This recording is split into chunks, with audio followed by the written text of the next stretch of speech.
జీవితమంటే కేవలం గెలుపు ఓటములు మాత్రమే కాదు, ఆ రెండింటి మధ్య మనం ప్రయాణించే తీరు.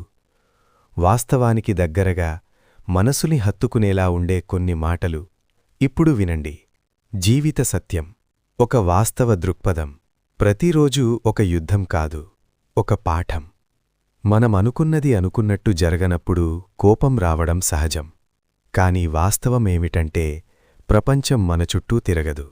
అడగకుండానే అన్నీ వచ్చేయవు, అడిగినా కొన్ని దక్కవు.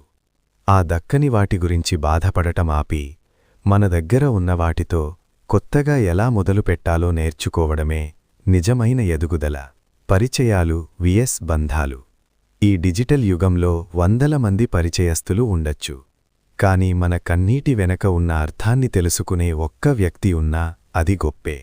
అందరూ మనల్ని మెచ్చుకోవాలని ఆశించడం అజ్ఞానం. మన విలువ మనకు తెలిసినప్పుడు పక్కన ఉన్నవాడు పెట్టే లైక్ కోసమో చేసే కమెంట్ కోసమో మనమూ పాకులాడాల్సిన అవసరం లేదు. కష్టం ఒక నిశ్శబ్ద ప్రయాణం.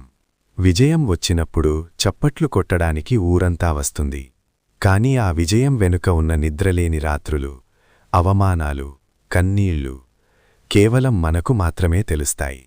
అందుకే ఎవరితోనూ మనల్ని మనం పోల్చుకోవద్దు. ఎవరి పోరాటం వారిది. నీ నీడ నీకు ఎలా తోడుగా ఉంటుందో నీ కష్టం కూడా నిన్ను ఎప్పటికీ వదిలేయదు. సంతోషమంటే ఏమిటి?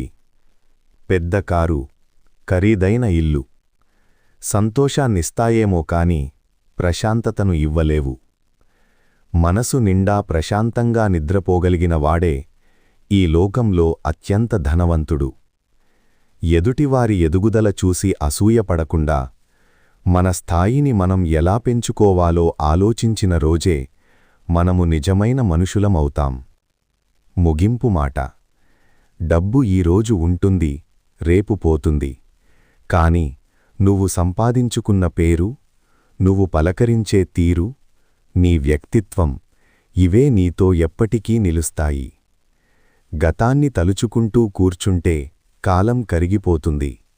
భవిష్యత్తు గురించి భయపడితే ధైర్యం చచ్చిపోతుంది. ఉన్న ఈ క్షణాన్ని ధైర్యంగా, నిజాయితీగా బతకడమే జీవితం. గుర్తించుకో, లోకం నిన్ను ఎలా చూస్తుందనేది ముఖ్యం కాదు, నిన్ను నువ్వు ఎలా చూసుకుంటున్నావు అనేదే ముఖ్యం. నీకంటూ ఒక గుర్తింపు తెచ్చుకోవడానికి నీకు కావాల్సింది మరొకరి సాయం కాదు, నీపై నీకున్న నమ్మకం మాత్రమే. ఈ మాటలు మీకు నచ్చితే ఒక లైక్ చేయండి. ఇలాంటివి ఇంకా చూడాలంటే సబ్స్క్రైబ్ అవ్వండి. షేర్ చేయడం మర్చిపోవద్దు.